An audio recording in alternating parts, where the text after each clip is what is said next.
bahagi na ng kultura at tradisyon hindi lang ng mga Pilipino, kundi maging ng ibang nasyon ang pagiging mahilig sa pagkain.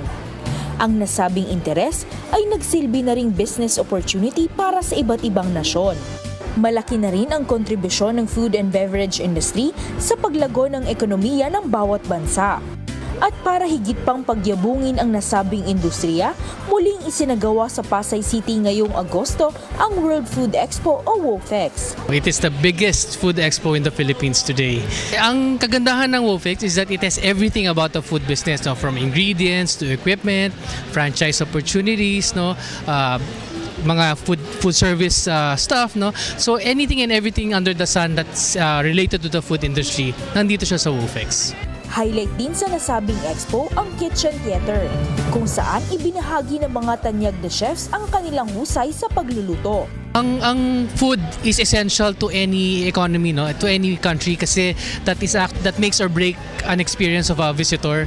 So pagka nagugustuhan nila yung food and then they blog about it, they like it, they return. So food is essential to our culture as well. And of course, being lovers of food, Filipino, you know how much we eat. Yung appetite natin for food is actually a business opportunity.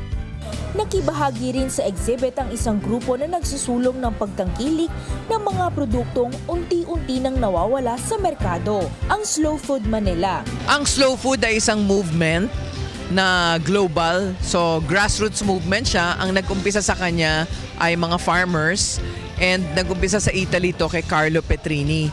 So mga 1986. So ngayon, sa Philippines naman, marami tayong mga farmer na nakapunta na sa Italy at nakita nila na itong movement na to ay hindi lang dito sa atin kundi sa ibang bansa.